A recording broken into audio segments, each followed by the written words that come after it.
Salut à vous tous, ici Jeff Rose. Alors donc, oui, il y a une semaine, soit hier, le 5 février 2021, que des camionneurs manifestaient contre la vaccination obligatoire dans l'industrie canadienne du camionnage. Et puis, bon, suite à ça, dimanche et tout ça, certains sont partis, d'autres sont restés. Juste pour vous informer que à Ottawa, soit principalement le secteur, que ce soit de la colline parlementaire et une partie du centre-ville, est actuellement toujours paralysé. Des manifestants sont principalement ceux qui sont, disons-le, ont une position radicale de ça. Comme je peux vous en citer quelques exemples, comme par exemple le retrait de toutes les mesures sanitaires, ou encore même jusqu'à la démission de Justin Trudeau, le premier ministre du Canada. Bon, c'est leur demande, mais bref, qu'est-ce que vous voulez? Mais il faut comprendre que ces manifestants, ce sont des manifestants qui, certains d'entre eux, se sont greffés aux camionneurs. Alors donc, il ne faut pas du tout. Alors donc, on va très loin disons-le, de la manifestation contre la vaccination obligatoire dans l'industrie canadienne du camionnage. Et tout ça. Et bien sûr, parce que ce n'est pas parce que Ottawa est la capitale fédérale qu'elle doit faire bande à part de l'Ontario. Tout ça. Alors donc, le premier ministre de l'Ontario, Doug Ford, a qualifié lors de sa conférence de presse que la manifestation était devenue une occupation et que c'était très préoccupant pour lui.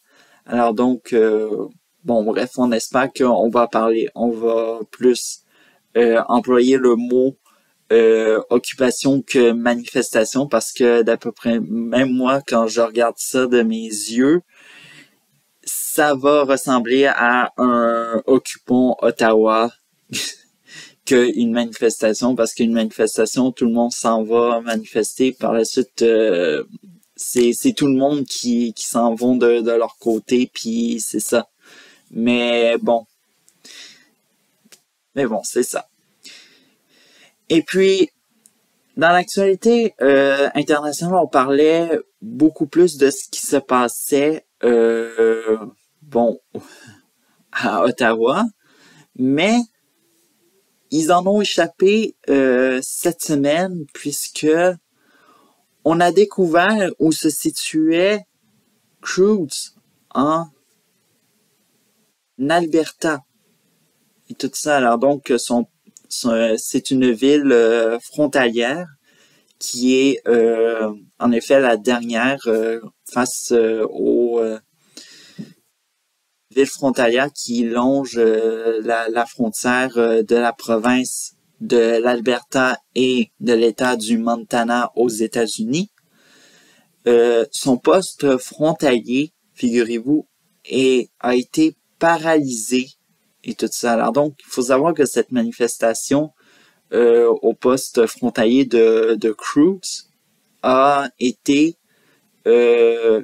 paralysée en effet depuis samedi, depuis la manifestation qu'il y a eu à Ottawa le 29, si je dis pas des bêtises.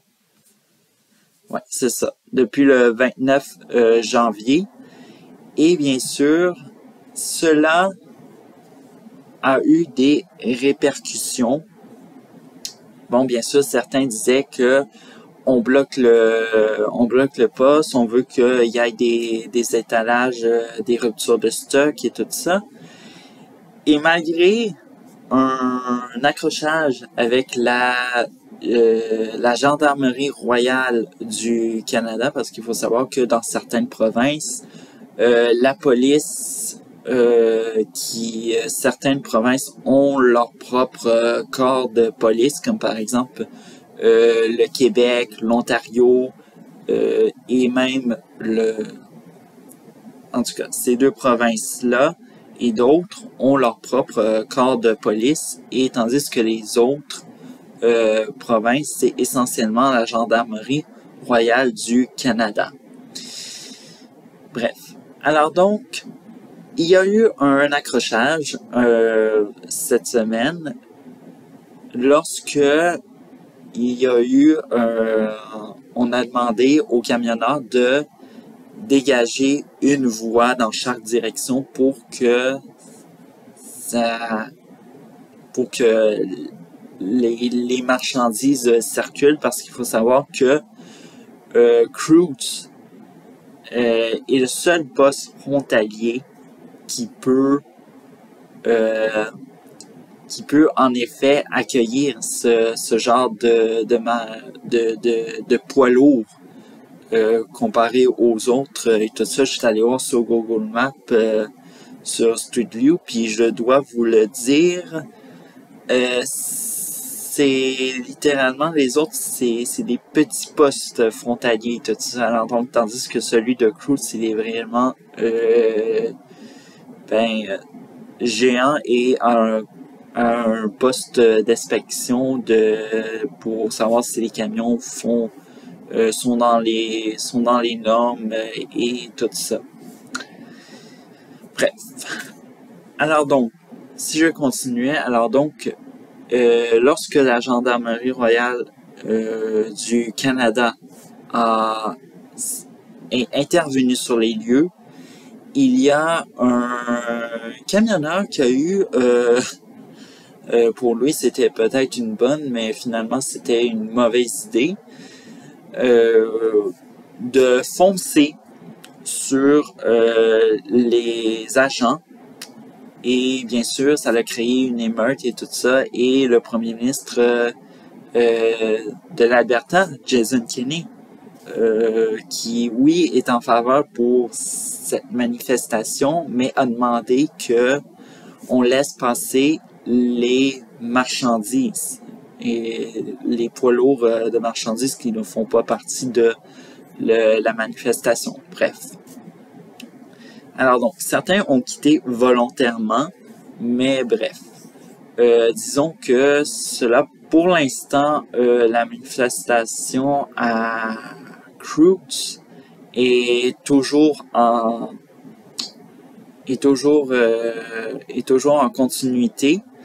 Tout ça grâce à leur avocat. Et oui, ils ont un avocat, ce que je ne savais pas, mais ils se sont entendus que de laisser une voie ouverte dans chaque direction. Et puis bref, c'est ça qu'est-ce qu'il faut savoir évidemment. Alors donc, Coutts en Alberta qui a retenu beaucoup l'actualité en haleine, et bref. Mais l'autre chose qui a tenu en haleine, c'est ce qui s'est passé hier, le 5 février 2021, parce que certaines capitales de provinces ou territoires, alors donc je vais les mentionner, Edmonton, Québec, Regina, Toronto, Victoria et Winnipeg ont été le théâtre de manifestations contre les mesures sanitaires. Tout ça. Alors donc, vraiment, comme je le dis, ce sont des personnes qui se greffent au convoi de la liberté, qui n'est pas le sujet. Tout ça, mais bref, moi, je respecte leur droit de manifester. Il faut savoir que manifester est un droit au Canada. Alors donc, que ça vous plaise ou pas, il faut respecter ce droit de manifester tant que ça se fait tant que ça tourne pas à l'émeute et bref. Mais au-delà de ce qu'on voit et tout ça, quelles sont les bénéfices et les détriments. Parce que c'est un peu ça le but de cette vidéo-là. De vous montrer le meilleur et le mauvais de toute cette semaine-là. Parce qu'il faut savoir que, bien sûr, on en a parlé pendant toute la semaine au Canada et une chance, il y a les Jeux olympiques pour un petit peu décompresser de cette disons-le, de ces manifestations, de qu'est-ce qui se passe au Canada, en moyen d'alternative. Bref.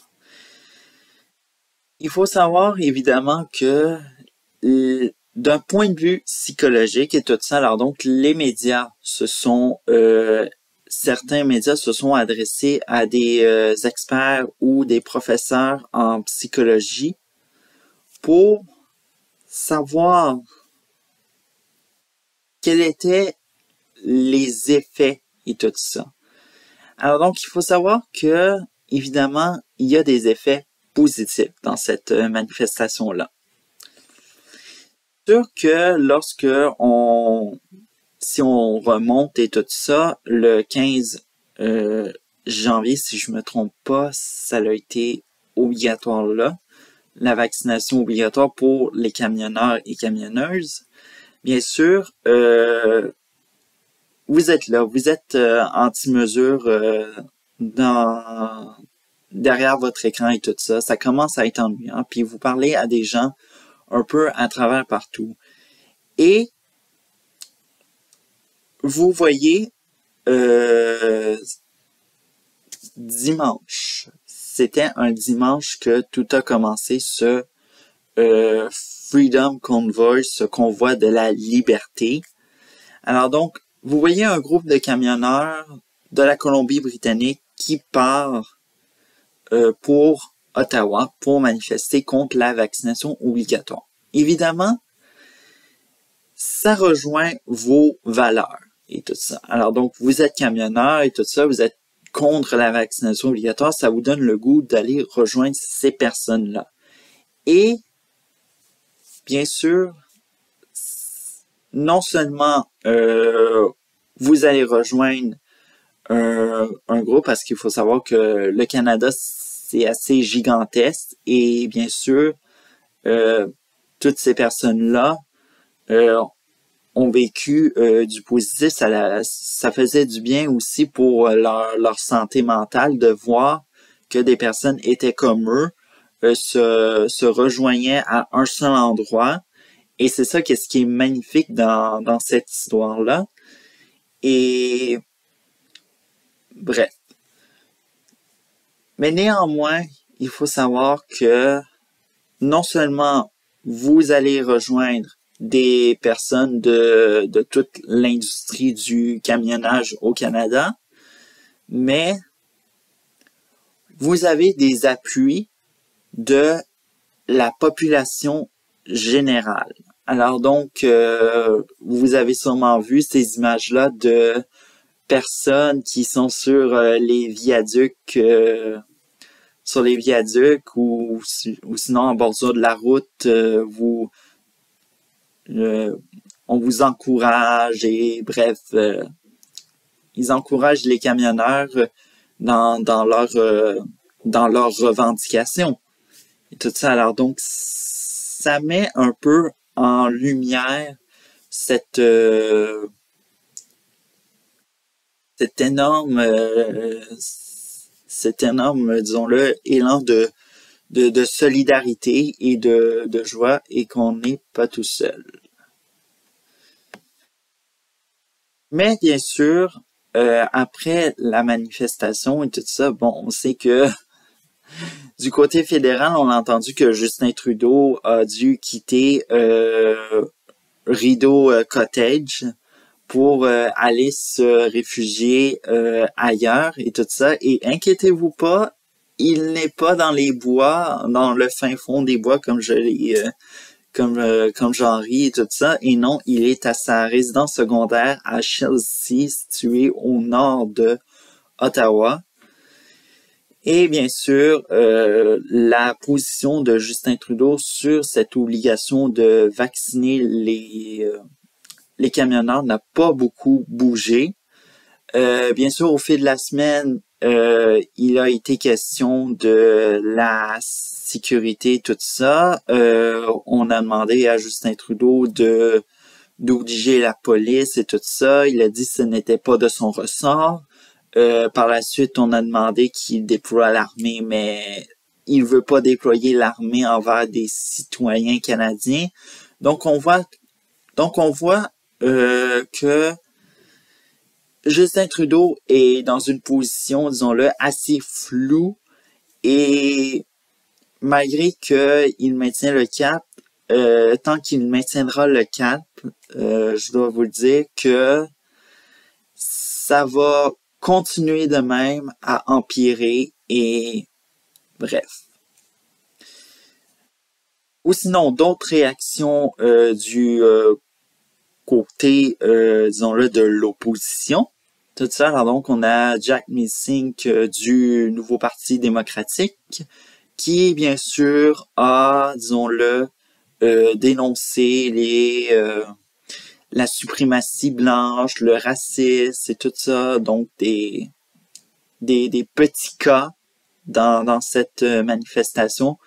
Oui, il y a des camionneurs qui sont de même, mais vraiment, est-ce que c'est la bonne manière de dénoncer? Parce que malgré qu'il y ait des drapeaux confédérés, des drapeaux nazis, tout ça, je sais pas si Jack Meeting a vu ça sur son TikTok et tout ça. Alors donc, un manifestant qui se fait montrer la sortie parce que il avait un drapeau confédéré. Donc, ça montre un peu que certains manifestants veulent que la manifestation se passe dans l'inclusivité. Et d'ailleurs, il y avait de l'inclusivité dans cette manifestation. J'ai vu, par exemple, je sais pas si c'était un juif et tout ça. J'ai vu un juif, j'ai vu des personnes de toutes les origines de se réunir. J'ai vu également, je pense que la meilleure photo de cette manifestation-là, c'est deux Sikhs. Alors donc, les personnes croyantes qui portent un turban comme Jack Meeting, qui ont en pancarte c'est assez, disons-le, ironique, mais ils ont écrit Fuck Jack Meat. Alors donc, tout simplement en français, va te faire foutre Jack Meat. Donc, il faut savoir que, bon, c'est pas tout le monde qui a voulu. Mais néanmoins, si on retourne sur le cas de Jack Meeting, vraiment, moi, à la place de faire la pleurnicherie sur la suprématie blanche, le racisme, etc., moi, j'aurais commenté ce que mon beau-frère aurait le don qu'a fait le beau-frère de... Parce que il faut savoir que oui, le beau-frère de Jack Meeting a déposé lors de la collecte de fonds sur GoFundMe, je pense que c'était 13 000 $ canadiens, tout ça, alors donc assez inusité. Bon. On a fait de qu'est-ce qui se passait sur la scène fédérale, mais maintenant sur la scène un petit peu interprovinciale et interprovinciale territoriale. Bon, qu'est-ce qui se passe?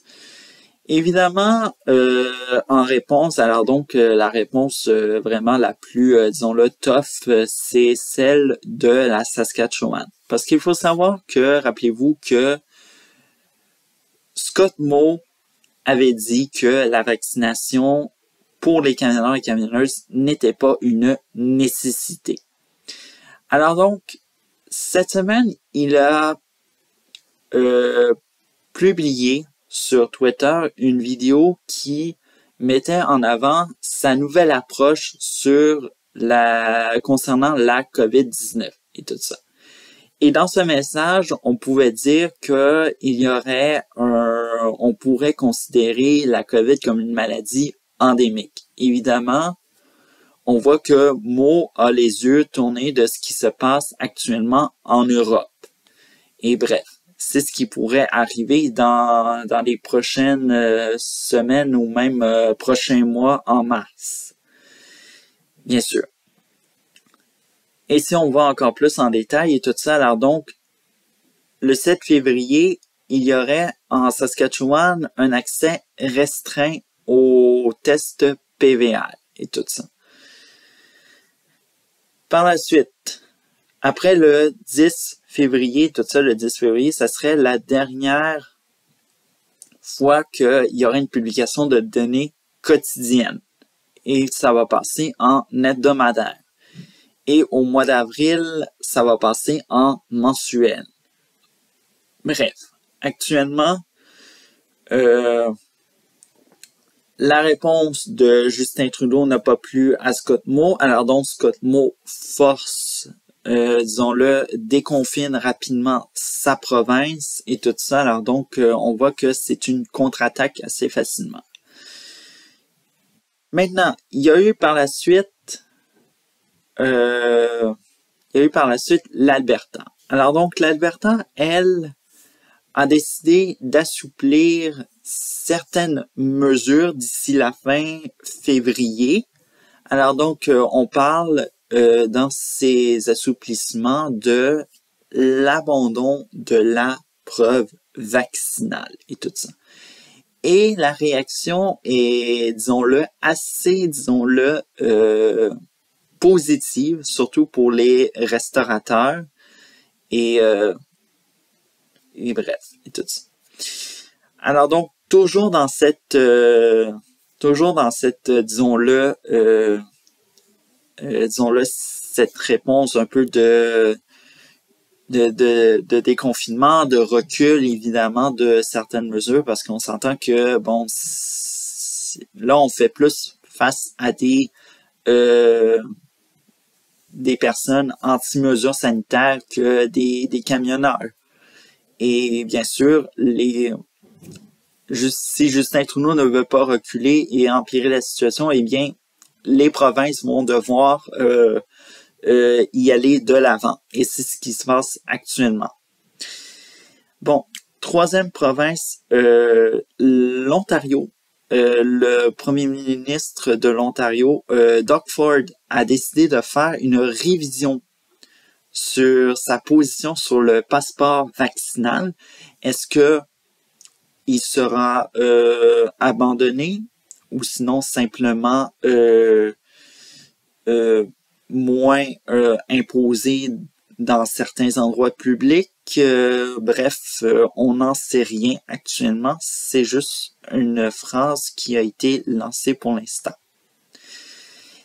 Et bien sûr, on en parlait dans une vidéo. Tout ça au Québec. Alors donc, on termine avec le Québec. Il y a officiellement un recul après celui des infirmiers et des infirmières non vaccinés. Eh bien, voilà que la taxe des non-vaccinés n'ira pas de l'avant et tout ça. Et ça, c'est une joie assez grande. On voit que le premier ministre du Québec, François Legault, n'avait pas n'avait pas, disons-le, avait des détails assez flous et était, disons-le, dans une décision politique santé. Et c'est ce qui se passe. Et puis, bien sûr, demain, le 7, alors donc, il y a une phase de déconfinement. Alors donc, pour plus en savoir en détail, alors donc, vous allez vous allez sur le site du gouvernement du Québec pour tout savoir cette phase de déconfinement. Donc, Alors donc, là, on s'aventure davantage de plus en plus vers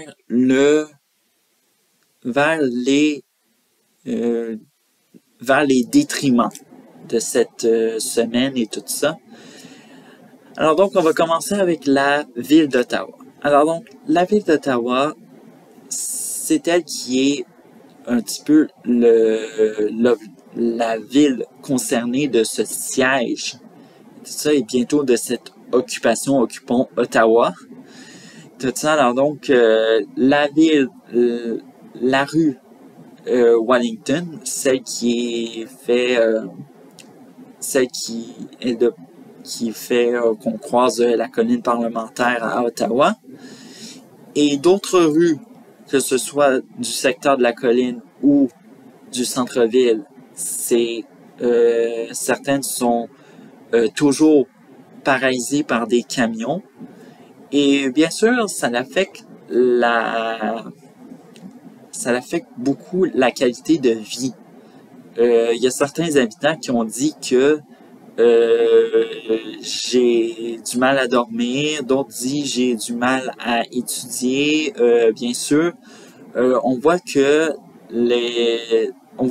se réveiller du jour, on voit que être du jour au lendemain une ville tranquille et une ville à un moment donné bondée de personnes qui occupent sa ville, c'est disons-le assez on pourrait dire un réveil brutal pour les habitants et tout ça. On a parlé de nombreux incidents. La police a annoncé qu'elle avait ouvert une ligne pour les commerçants et les habitants qui subiraient peu importe des cas d'intimidation ou autres gestes indécents de camionneurs et de manifestants et tout ça. Et ce qui est très malheureux là-dedans, c'est que les restaurateurs et d'autres commerces n'ont pas pu profiter du 31 janvier. Pourquoi le 31 janvier? Puisque c'était la réouverture des restaurants et tout ça. Alors donc, certains restaurants n'ont pas pu ouvrir à cause qu'il y avait une forte présence des camionneurs. Et bien sûr, oui, certains apprécient cette présence-là, d'autres, mais la majorité sont terrifiés, puisqu'il faut savoir que leur ville est assiégée par eux. Certains sont un peu, disons-le, orduriers. Bref, tout ça. Et sa place, malheureusement, même si le maire veut que ça soit, disons-le, facilement comme donner un coup de balai à de la poussière, puis c'est une fois dans le porte-poussière, on met ça à la poubelle, mais ça se fait pas de même, Monsieur Watson. Et la police est actuellement dans une situation assez complexe parce que il faut savoir que même si la police veut intervenir de manière brutale, ça peut se retourner facilement contre eux.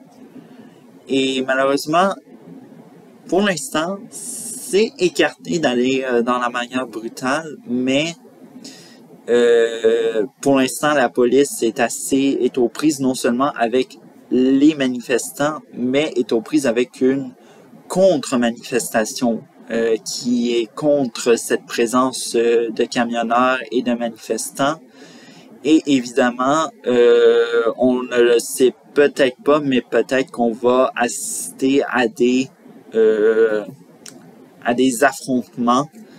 Et c'est ça ce qui est le plus dangereux actuellement avec ces contre-manifestants de résidents qui ne veulent plus de ces camions-là. Et d'ailleurs, il y a une image qui a circulé de résidents d'une rue qui ont fait mur à un poids lourd pour qu'ils ne rentrent pas dans leur rue.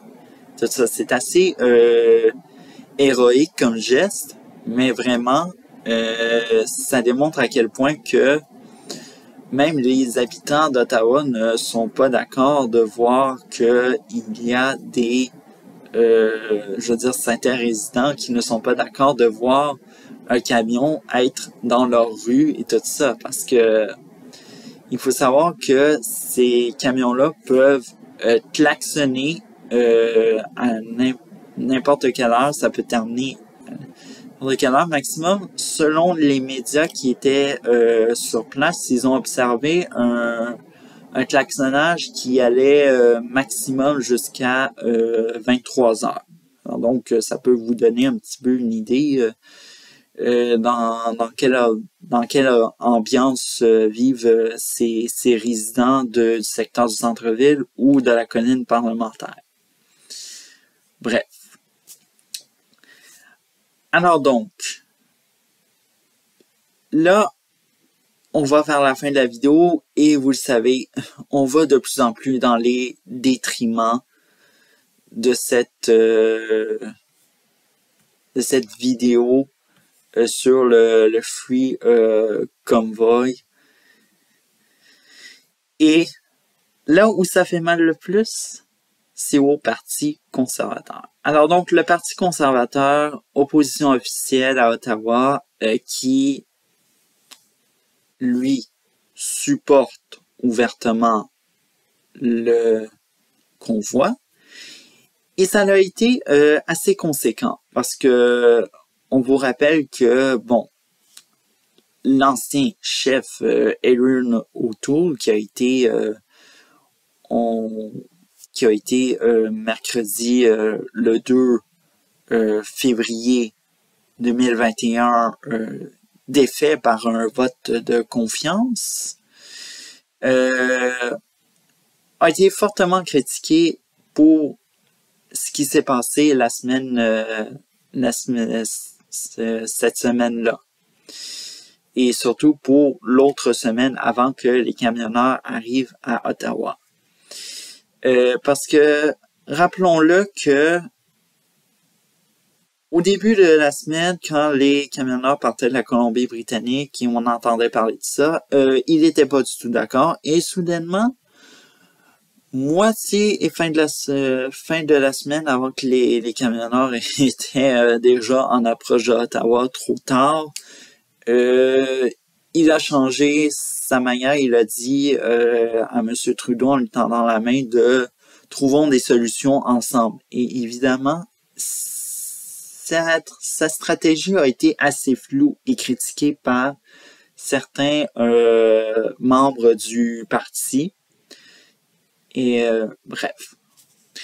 Alors donc, comme je l'ai dit, le 2 février 2021, vote de confiance et ça a été la destitution d'Erin O'Toole comme chef du Parti conservateur, car il y a 73 contre versus 45 pour. Alors donc, ça démontre un peu l'ambiance qui règne au parti et actuellement,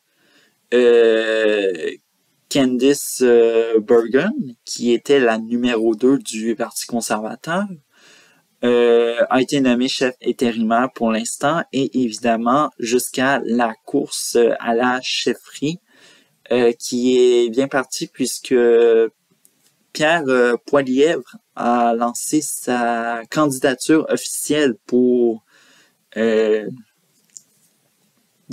course de la chefferie. On a entendu, bon, c'est pas un autre lancement de candidature, mais Alain Reyes dire que lui, il démissionne de son poste au sein du parti pour aller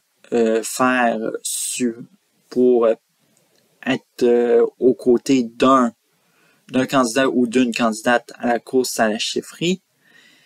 Bref, c'est à suivre cette course à la chefferie du Parti conservateur du Canada.